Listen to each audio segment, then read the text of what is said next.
आज लोकसभा निवडणुकीचा तारखा जाहीर होत आहे। दुसरीकडे राहुल गांधी यांची भारत जोडो न्याय यात्रा आहे, तीही आज मुंबईत समाप्त होते। मुंबईत 28 ठिकाणी राहुल गांधींचं स्वागत केलं जाणार आहे। संध्याकाळी चैत्यभूमीवर राहुल गांधींच्या भारत जोडो न्याय यात्रेचा समारोप होणार आहे। मुंबईत उद्या शिवाजी पार्कवर राहुल गांधींची सभा होणार आहे आणि या सभेतून इंडिया आघाडी शक्ती प्रदर्शन करणार आहे। भांडूपमधूनच यात्रेचा आढावा घेतला आमचे प्रतिनिधी अमोल पेडणेकर यांनी।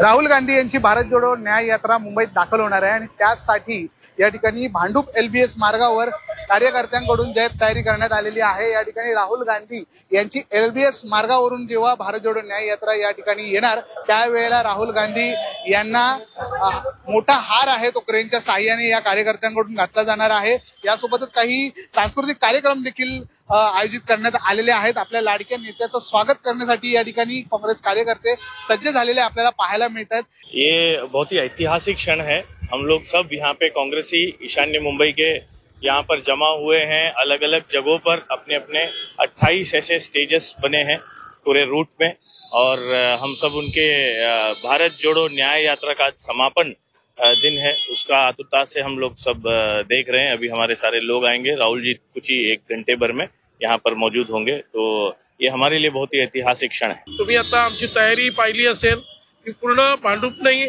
मुंबईभर पूर्णपणे अशा पद्धतीने तयारी चालू आहे आणि आता जो तुम्हाला हार वगैरे पुष्पगुच्छ दिसतोय याचं कल्चरल प्रोग्राम पण होणार आहे इथे आणि चालूही आहे त्याप्रमाणे। आपण जर पाहिलं तर ज्या मार्गावरून ही संपूर्ण रॅली जाणार आहे त्या ठिकाणी 28 ठिकाणी स्टेजेस बांधण्यात आलेले आहेत आणि त्या ठिकाणी राहुल गांधी यांचं जय्यत स्वागत आहे ते काँग्रेस कार्यकर्त्यांकडून केलं जाणार आहे। Amol Pednekar, Zee Media, Mumbai.